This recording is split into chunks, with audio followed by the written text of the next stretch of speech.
नमस्कार, मैं हूं आपके साथ शगुफ्ता साहिल देव। जीएनडी स्पेशल में आप सभी का स्वागत है। जीएनडी स्पेशल में आज बात अक्षय तृतीया की। कल अक्षय तृतीया है, यानी वो तिथि जिस दिन किए गए काम का फल अक्षय होता है, यानी ये कभी नष्ट नहीं होता। मान्यता यह है कि इस दिन किए कार्यों में सफलता और समृद्धि निश्चित होती है और माना जाता है कि इस दिन पूजा पाठ, दान पुण्य करने से समृद्धि और कल्याण का आशीर्वाद भी मिलता है। अक्षय तृतीया का दिन इतना शुभ माना जाता है कि इस दिन बिना मुहूर्त देखे कोई भी शुभ कार्य किया जा सकता है। साथ ही इस दिन सोना खरीदना भी काफी शुभ माना जाता है। इस बार अक्षय तृतीया के दिन ग्रहों का विशेष संयोग बन रहा है, एक ऐसा संयोग जो आपके जीवन में सुख समृद्धि की सौगात लेकर आएगा।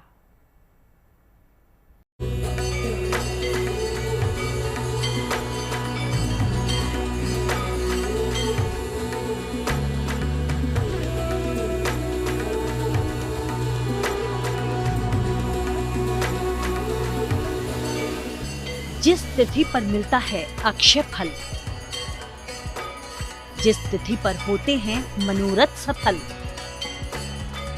जिस तिथि पर मिलता है देवों का वरदान, जब शुभ कर्म और योग से होता है कल्याण, ऐसी फलदायी है अक्षय तृतीया तिथि।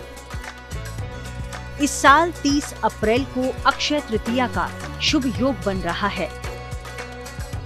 तृतीया तिथि का आरंभ 29 अप्रैल 2025 दिन मंगलवार को रात में 8:12 से होगा, जो 30 अप्रैल को दिन बुधवार को सायंकाल 6 बजे तक व्याप्त रहेगा। ऐसी स्थिति में संपूर्ण दिन तृतीया तिथि प्राप्त हो रही है। अक्षय तृतीया का दिन बेहद शुभ माना गया है। इस दिन को स्वयं सिद्ध मुहूर्त भी कहते हैं। अक्षय का अर्थ होता है जिसका क्षय न हो। इस दिन किए गए कर्मों का फल कभी नष्ट नहीं होता। माना जाता है कि इस दिन विशेष पूजा उपासना कर धन धान्य और संपन्नता का अक्षय वरदान पाया जा सकता है। अक्षय तृतीया के दिन पूजा पाठ, जप तप, यज्ञ हवन आदि करने का विशेष फल प्राप्त होता है। इस दिन दान पुण्य का विशेष फल प्राप्त होता है। ऐसी मान्यता है कि इस दिन दान करने से उसका अक्षय फल प्राप्त होता है, यानी कभी न खत्म होने वाला फल। मान्यता है कि अक्षय तृतीया को सूर्य और चंद्रमा दोनों ही अपनी उच्च राशि में स्थित होते हैं। दोनों की सम्मिलित कृपा का फल अक्षय हो जाता है। इस दिन मूल्यवान वस्तुओं की खरीदारी की जाती है और दान किया जाता है। विशेषकर सोना खरीदना इस दिन सबसे ज्यादा शुभ होता है। इससे धन की प्राप्ति और दान का पुण्य अक्षय बना रहता है और इस दिन बिना किसी शुभ मुहूर्त के कोई भी शुभ काम किया जा सकता है। भविष्य पुराण के अनुसार सतयुग और त्रेता युग का आरंभ इसी तिथि से माना गया है। अक्षय तृतीया की तिथि ऐसी तिथि होती है जब शुभ कार्य के लिए किसी मुहूर्त को देखने की आवश्यकता नहीं होती। वैवाहिक कार्यक्रम, गृह प्रवेश, नए व्यापार और भवन निर्माण जैसे कार्यों के लिए ये एक अबूझ मुहूर्त है। बता दें कि इस बार अक्षय तृतीया पर ग्रह नक्षत्रों के कई विशेष योग भी बन रहे हैं। इस दिन चंद्रमा अपनी उच्च राशि वृष में देवगुरु बृहस्पति के साथ विद्यमान होंगे। गज केसरी नामक राजयोग का निर्माण करेंगे। इस दिन ग्रहों की स्थिति भी अत्यंत उत्तम है, क्योंकि शुक्र, वृष राशि के स्वामी शुक्र अपनी उच्च स्थिति में विद्यमान है। यह बहुत ही श्रेष्ठ योग माना जाता है। माना जाता है कि इस दिन गंगा स्नान और तीर्थ स्नान करने से सौभाग्य में वृद्धि होती है।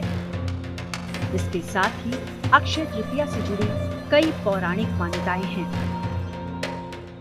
ऐसी मान्यता है कि अक्षय तृतीया के दिन ब्रह्मा जी के पुत्र अक्षय कुमार का अवतरण हुआ था। इसी कारणों से इस दिन का नाम अक्षय तृतीया पड़ा। यह भी मान्यता है कि माता अन्नपूर्णा का जन्म भी इसी दिन हुआ था। अन्य मान्यताओं में ऐसा माना जाता है कि इसी दिन माता गंगा का स्वर्ग से धरती पर अवतरण हुआ था। इसी दिन भगवान श्री कृष्ण ने द्रौपदी को चीरहरण से बचाया था। अक्षय तृतीया के ही दिन कुबेर भगवान को खजाना प्राप्त हुआ था। पौराणिक मान्यताओं के अनुसार अक्षय तृतीया की तिथि पर ही सतयुग और त्रेता युग की शुरुआत हुई थी। भगवान विष्णु ने नर नारायण का अवतार लिया था। भगवान परशुराम का जन्म हुआ था। भगवान गणेश ने महाभारत का काव्य लिखना शुरू किया था। इसी दिन से बद्रीनाथ के कपाट खुलते हैं और केवल इसी दिन वृंदावन में भगवान बांके बिहारी जी के चरणों का दर्शन होता है। अक्षय तृतीया के शुभ मुहूर्त पर सभी तरह के मांगलिक कार्य किए जाते हैं। इस दिव्य तिथि पर भगवान विष्णु, माता लक्ष्मी और कुबेर की पूजा का विधान है। इस दिन भगवान कुबेर, माता लक्ष्मी, श्री हरि विष्णु, भगवान परशुराम की उपासना करनी चाहिए तथा इस दिन माता लक्ष्मी एवं श्री हरि विष्णु जी के मंत्रों का जप करना चाहिए। ओम नमो भगवते वासुदेवाय नमः, ओम लक्ष्मी नारायणाय नमः। अथवा इस दिन श्री सूक्त का पाठ करने से, इस दिन पुरुष सूक्त का पाठ करने से, इस दिन कनक धारा का पाठ करने से घर में संपन्नता की वृद्धि होती है, धन धान्य की वृद्धि होती है, ऐश्वर्य की वृद्धि होती है। अक्षय तृतीया के दिन सोना और दूसरी मूल्यवान चीजें खरीदने की भी परंपरा है। ज्योतिष के जानकारों के अनुसार इस दिन सोना खरीदने से मां लक्ष्मी की विशेष कृपा मिलती है। साथ ही इस विशेष तिथि पर अगर विधि विधान के साथ दान पुण्य किया जाए तो देवों से समृद्धि और कल्याण का आशीर्वाद मिलता है। Bureau report, good news today. Akshaya Tritiya के दिन से चारधाम यात्रा की शुरुआत होने वाली है। अक्षय तृतीया के दिन ही गंगोत्री, यमुनोत्री के कपाट खुलेंगे। इसके बाद पहले 2 मई को केदारनाथ धाम और फिर 4 मई को बद्रीनाथ धाम के कपाट भी भक्तों के लिए खुल जाएंगे। चारधाम यात्रा की शुरुआत से पहले ही बाबा केदार अपने धाम के लिए पंचमुखी डोली यात्रा पर रवाना हो चुके हैं। तो वहीं चारधाम यात्रा का पहला जत्था हरिद्वार से आज सुबह सुबह रवाना हो चुका है।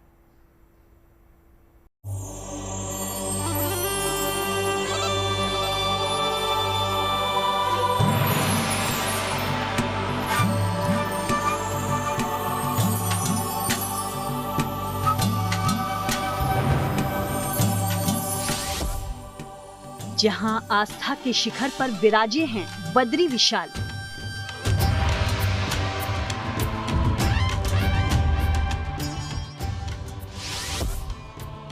जहां केदार घाटी में बसे हैं जगत के नाथ,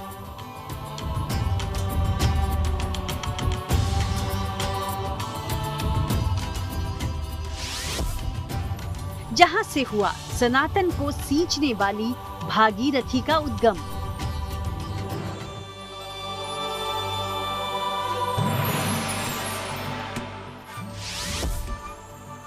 जहां सजा है मां यमुना का दिव्य दरबार।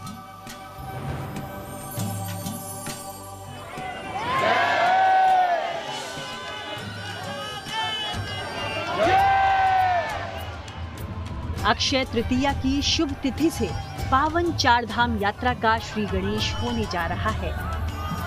अक्षय तृतीया के दिन ही गंगोत्री और यमुनोत्री के कपाट खुलेंगे, सो देव भूमि में विशेष हलचल नजर आ रही है। आज सुबह सुबह चारधाम यात्रा के लिए हरिद्वार से पहला जत्था रवाना हुआ। हरिद्वार के माया देवी मंदिर में पूजा अर्चना के बाद भक्तों ने बाबा केदार के जयकारे लगाए। आस्थावानों के इस जत्थे में गुजरात, महाराष्ट्र, राजस्थान, दिल्ली यानी देश भर से आए श्रद्धालु शामिल थे। सभी भक्तों के चेहरे पवित्र धाम की यात्रा से खिल उठे। उत्साह और आस्था का अद्भुत संगम साफ नजर आ रहा था। इससे पहले सोमवार को बाबा केदार की पंचमुखी डोली यात्रा की शुरुआत हुई। हर साल इस डोली यात्रा के माध्यम से बाबा केदार को ऊखी मठ से केदारनाथ धाम ले जाया जाता है। पंचमुखी डोली यात्रा में बड़ी संख्या में झूमते गाते भक्त शामिल हुए।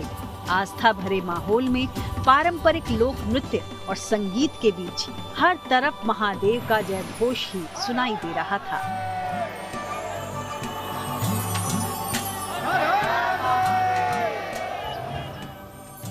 ऊखी मठ से सोमवार को आरंभ हुई पंचमुखी डोली यात्रा सोमवार की शाम ही गुप्तकाशी पहुंची और आज दोपहर बाद पंचमुखी डोली यात्रा गुप्तकाशी से चलकर फाटा पहुंची, जहां अक्षय तृतीया के दिन यानी 30 अप्रैल को गौरी कुंड में डोली का रात्रि प्रवास होगा, जबकि 1 मई को डोली केदारनाथ पहुंचेगी और 2 मई को सुबह भगवान केदारनाथ के कपाट आम भक्तों के लिए खोल दिए जाएंगे। प्रथम पड़ाव काशी विश्वनाथ के दिव्य मंदिर में, द्वितीय पड़ाव फाटा ग्राम में और तृतीय पड़ाव गौरी माई के गौरी मंदिर में होकर के 1 तारीख को भगवान अपने श्रीधाम में पहुंचेंगे और 2 मई को ठीक 7 बजे भगवान का जो मंगल कपाट है वह तीर्थयात्रियों के लिए, शिव भक्तों के लिए इस वर्ष की यात्रा के लिए कपाट खोल दिए जाएंगे। बाबा केदार की पंचमुखी डोली यात्रा का जगह जगह श्रद्धालु भव्य स्वागत कर रहे हैं। बड़ी संख्या में लोग इस आध्यात्मिक उत्सव का भागीदार बन रहे हैं, क्योंकि जब हर साल सर्दियों में केदारनाथ के कपाट बंद हो जाते हैं तो बाबा केदार की भोग मूर्ति को पंचमुखी डोली में रखकर ऊखी मठ के ओंकारेश्वर मंदिर लाया जाता है और वहां भगवान 6 महीने तक विराजते हैं। फिर जब केदारनाथ धाम के कपाट खुलने का समय आता है तो बाबा की डोली को फिर से केदारनाथ मंदिर ले जाया जाता है। जहां बाबा केदार डोली में अपने धाम के लिए निकल चुके हैं, तो वहीं बद्रीनाथ धाम में भी कपाट खोलने की तैयारियां अंतिम दौर में पहुंच गई हैं। मंदिर परिसर को रंग रोगन करके चमका दिया गया है और अब इसे फूलों से सजाया जाएगा। मंदिर के कपाट अभी भले ही बंद हैं, लेकिन इलाके में चहल पहल बढ़ गई है। यहाँ स्थित तप्त कुंड को भी रंग रोगन कर दुरुस्त कर दिया गया है। कुछ श्रद्धालु अभी से यहाँ पहुँचे हुए हैं और तप्त कुंड में स्नान के बाद दूर से ही मंदिर के दर्शन कर वापस लौट रहे हैं। प्रशासन से जुड़े लोग लगातार यहाँ पर आ रहे हैं और तैयारियों का मुआयना भी कर रहे हैं। अभी मास्टर प्लान के हिसाब से काफ़ी काम हमारे या तो पूरे हो चुके हैं या पूरे होने की स्थिति में है और कुछ कार्य है जो कि अभी शेष है, उसमें कुछ समय लगने की भी संभावना है। डिफ़िकल्ट वर्क्स हैं, डिफ़िकल्ट टेरेन है, लेकिन हमारी एजेंसीज या जो भी आधिकारिक हैं तो पूरे मनोयोग से काम करने में लगे हुए हैं और हम आशा करते हैं कि वो शीघ्र ही पूरे हों। आपको बता दें कि बद्रीनाथ धाम कपाट खोले जाने से जुड़ी रस्में 22 अप्रैल को ही शुरू हो गई थी। 22 अप्रैल को भगवान बद्री विशाल के महाअभिषेक के लिए तिल का तेल निकाला गया। अब गरुड़ जी 1 मई को जोशीमठ पहुंचेंगे। 2 मई को जोशीमठ से गाडू घड़ा तेल कलश यात्रा बद्रीनाथ धाम जाएगी।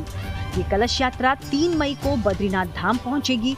मंदिर के कपाट शुभ लग्न के अनुसार 4 मई को सुबह 6 बजे विधिवत पूजा अर्चना के साथ आम श्रद्धालुओं के दर्शन के लिए खोले जाएंगे। उत्तराखंड में 4 धाम यात्रा अक्षय तृतीया के पावन अवसर पर 30 अप्रैल से शुरू हो रही है।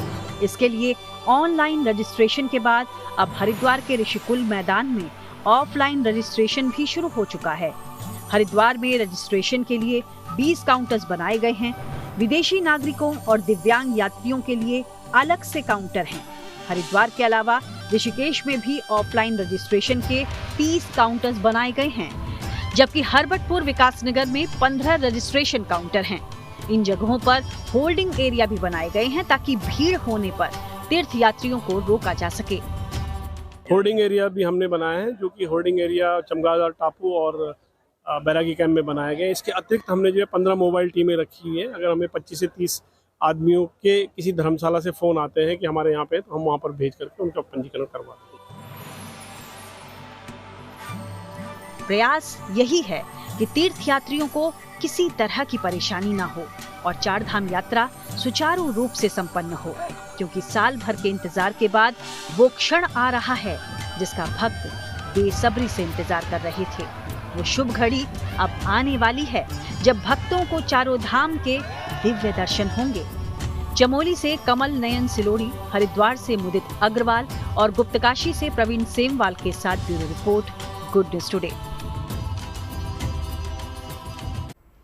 देखिए, अक्षय तृतीया के दिन से ही रामलला की नगरी में भी एक नई परंपरा की शुरुआत होने जा रही है। कल सदियों के बाद ऐसा मौका आएगा जब अयोध्या के हनुमानगढ़ी मंदिर की गद्दी पर आसीन महंत राम मंदिर दर्शन के लिए पहुंचेंगे। हनुमानगढ़ी मंदिर की गद्दी पर आसीन महंत को मंदिर परिसर से बाहर निकलने की मनाही थी, लेकिन सदियों बाद अक्षय तृतीया के दिन ये परंपरा बदलने जा रही है।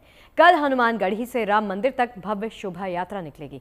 इस यात्रा से एक दिन पहले राम मंदिर के मुख्य शिखर पर आज ध्वज दंड स्थापित किया गया।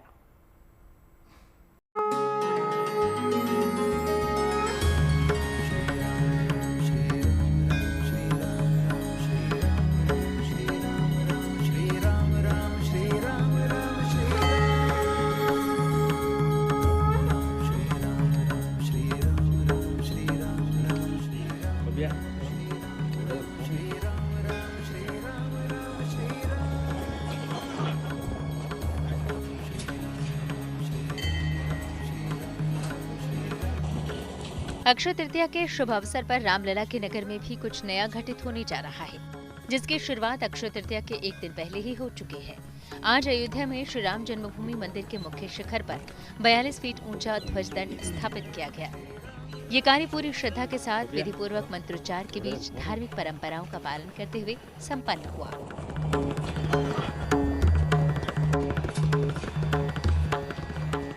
इस वक्त हम खड़े हैं राम जन्मभूमि के द्वार पर। ये निकासी द्वार है अंगट किला का, और यहाँ पे राम जन्मभूमि के अंदर आज ध्वज दंड लगाया गया है, जिसमें झंडा लगाया जाएगा मुख्य शिखर पर श्री राम जन्मभूमि के, और उसकी लगभग ऊंचाई 42 इंच की बताई जा रही है। चंपत राय के अनुसार आज जो है परशुराम जयंती है, परशुराम के दिन आज ध्वज दंड की स्थापना हुई है। ध्वजदंड स्थापना के वक्त मंदिर प्रांगण में बड़ी संख्या में भक्त मौजूद थे। इस ऐतिहासिक पल के गवाह बने सभी भक्तों ने जय श्री राम का उद्घोष किया।